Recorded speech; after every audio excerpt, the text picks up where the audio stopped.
Assalamualaikum warahmatullahi wabarakatuh. Materi pembelajaran kita kali ini adalah tentang surat dinas, biasa juga disebut surat resmi. Berbeda dengan surat pribadi, surat dinas memiliki struktur kaidah pembuatan yang baku. Surat dinas digunakan dalam kegiatan surat menyurat di perkantoran, baik pemerintahan maupun swasta, di sekolah-sekolah dan di organisasi-organisasi. Sebelum memahami apa itu surat dinas dan bagaimana cara membuatnya, saya akan sampaikan terlebih dahulu standar kompetensi, kompetensi dasar, indikator, materi pokok, dan tujuan pembelajaran surat dinas. Pertama, standar kompetensi, yaitu mengungkapkan informasi dalam bentuk surat dinas. Informasi di sini adalah informasi tentang apa yang akan disampaikan dalam surat dinas. Biasanya informasi yang dimaksud terdapat dalam isi surat dinas. Yang kedua adalah kompetensi dasar, yaitu menulis surat dinas berkenaan dengan kegiatan sekolah dengan sistematika yang tepat dan bahasa yang baku. Yang ketiga adalah indikator. Indikator keberhasilan pembelajaran surat dinas ini adalah ketika siswa sudah dapat menentukan sistematika surat dinas dan siswa mampu menulis surat dinas dengan bahasa yang baku. Keempat, materi pokok, yaitu penulisan surat dinas berkenaan dengan kegiatan sekolah. Siswa dirasa perlu mempelajari menulis surat dinas untuk kegiatan sekolah karena banyak siswa yang terlibat dalam kegiatan organisasi di sekolah, baik OSIS maupun kegiatan ekstrakurikuler. Surat menyurat dalam OSIS dan ekskul menggunakan jenis surat dinas. Dan yang kelima adalah tujuan pembelajaran. Diharapkan setelah mempelajari materi surat dinas ini, siswa mampu memahami struktur dan sistematika surat dinas. Selain itu, siswa juga diharapkan mengetahui cara membuat surat dinas yang benar menurut pedoman pusat bahasa. Mari kita lihat struktur surat dinas. Pada umumnya, surat dinas berbentuk seperti gambar ini. Surat dinas terbagi atas 4 bagian. Bagian A disebut kepala surat, bagian B disebut bagian pembuka.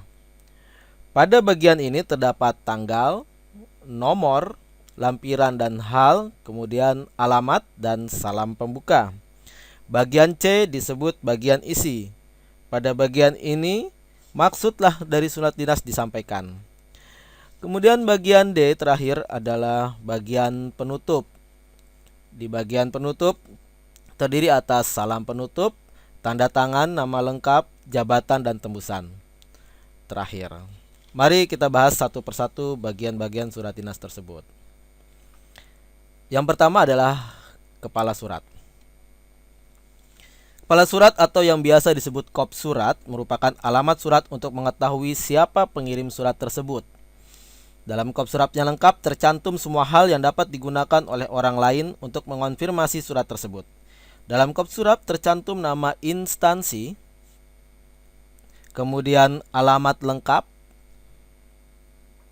nomor telepon yang masih berlaku, nomor kotak pos jika ada, dan alamat email jika ada, serta lambang atau logo instansi.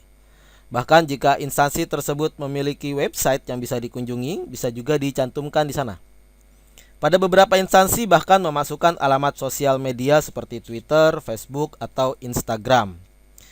Perhatikan kepala surat ini.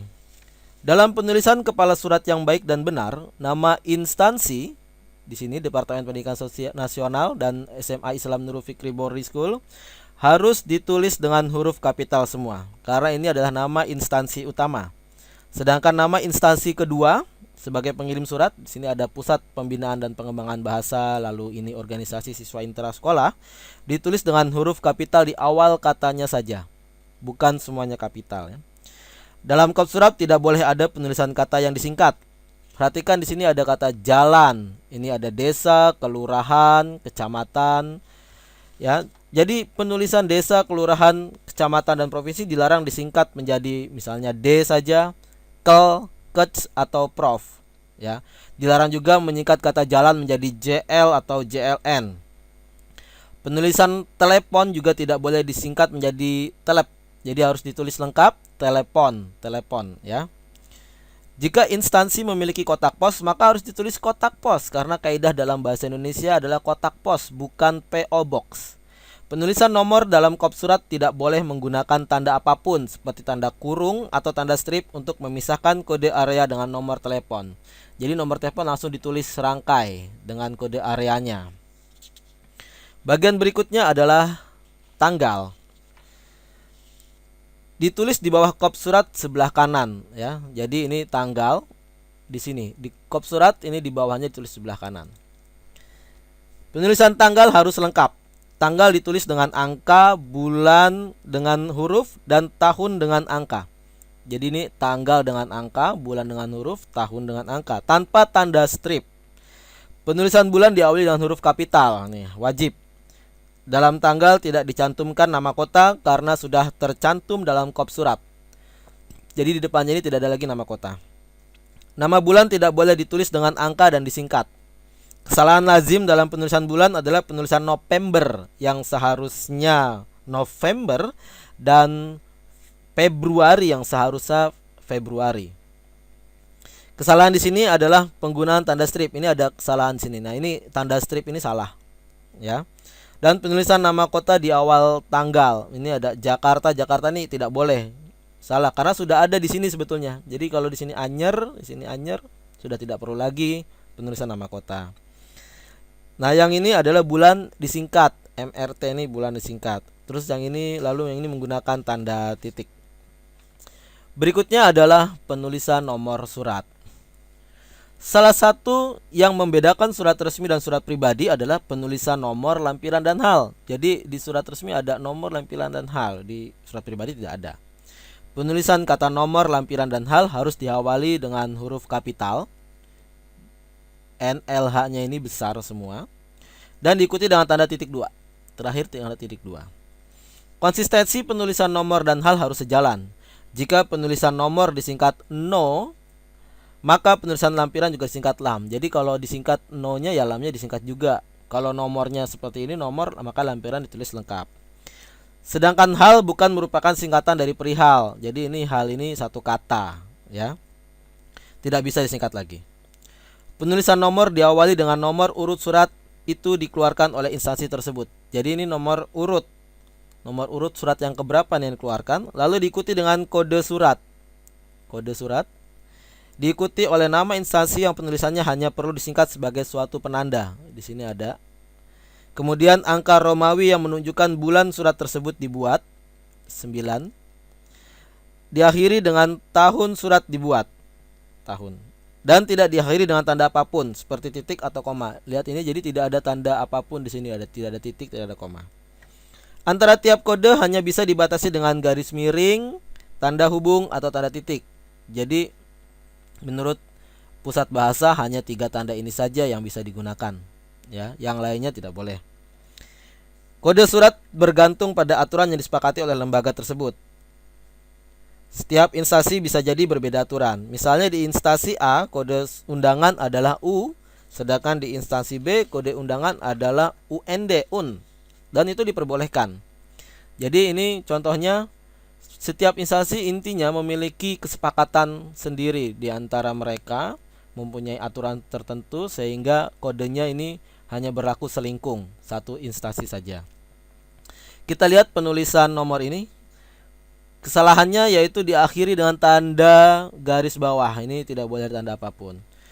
Dan lampiran ini salah karena menuliskan angka. Jadi ada 1, seharusnya seperti ini, 2 lembar. Jadi tidak boleh ada angka di sini, nggak ada tanda kurung, dalam tanda kurung.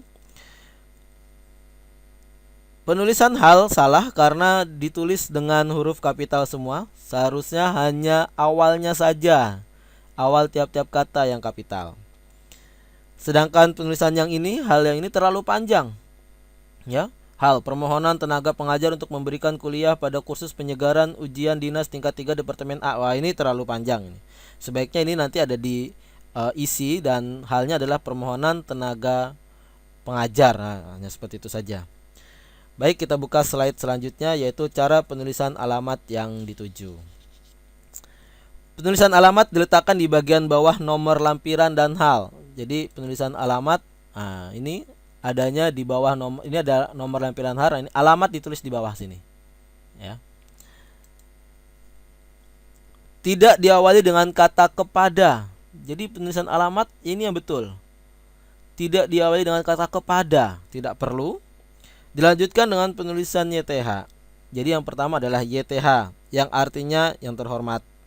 Perhatikan penulisan nama harus sesuai dengan kebiasaan orang tersebut.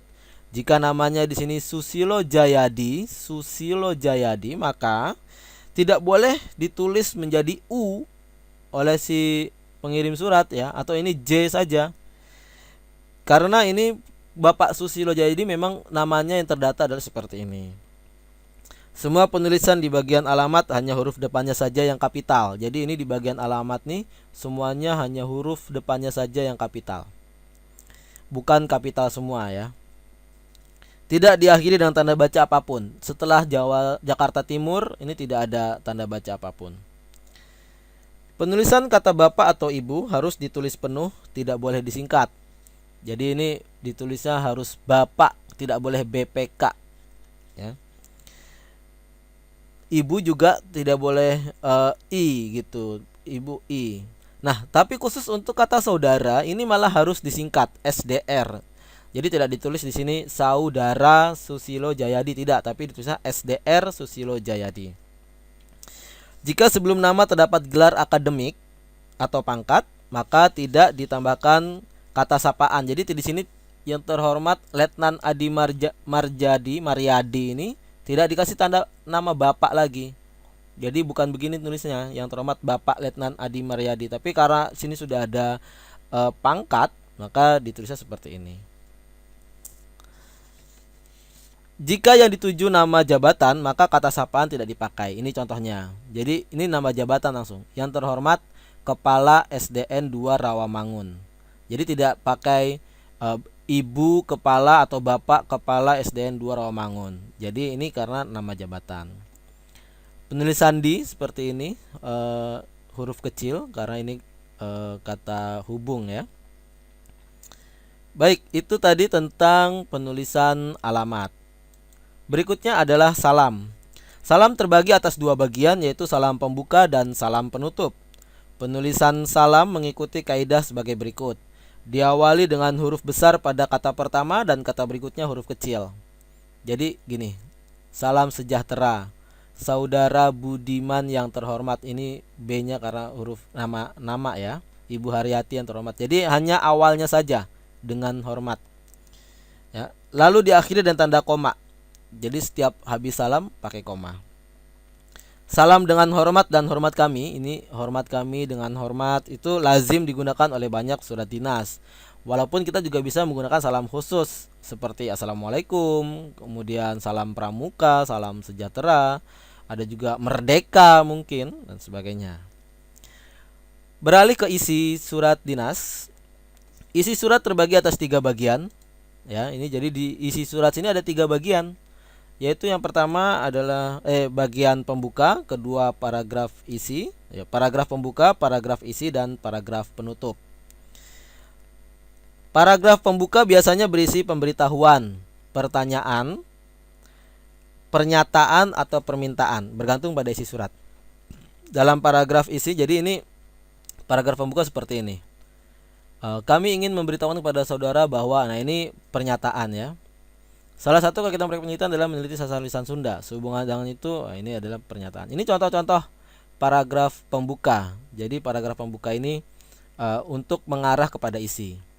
Seperti nomor 5, pertanyaan saudara yang tertera pada surat saudara nomor sekian-sekian akan kami jawab sebagai berikut. Nah, ini paragraf pembuka. Kemudian adalah paragraf isi. Dalam paragraf isi tercantum hal-hal yang ingin disampaikan kepada penerima surat. Dalam surat dinas, isi harus singkat, lugas, dan jelas. Perhatikan penulisan hari, tanggal, pukul, dan tempat ini. Hari, tanggal, pukul, dan tempat. Ini harus ditulis dengan huruf kecil. Ya.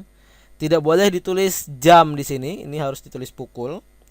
Dan penulisan tanggal dan hari harus sesuai dengan kaidah bahasa. Jadi sama seperti yang di atas. Dia harus angka, huruf, dan angka. Berikutnya adalah paragraf penutup. Paragraf penutup ini merupakan kesimpulan isi surat. Paragraf ini mengandung harapan penulis surat atau ucapan terima kasih pengirim. Penulisan kata sapaan harus lengkap, tidak boleh disingkat. Ya, jadi harus lengkap. Atas perhatian Bapak, atas perhatian dan kerjasama yang baik dari saudara, ibu, ya, saudara. Jadi tidak boleh seperti ini nih. Atas perhatian Bapak diucapkan terima kasih, ini tidak boleh seperti ini. Kesalahannya terdapat di sini adalah penggunaan kata acuannya. Ini ada kesalahan.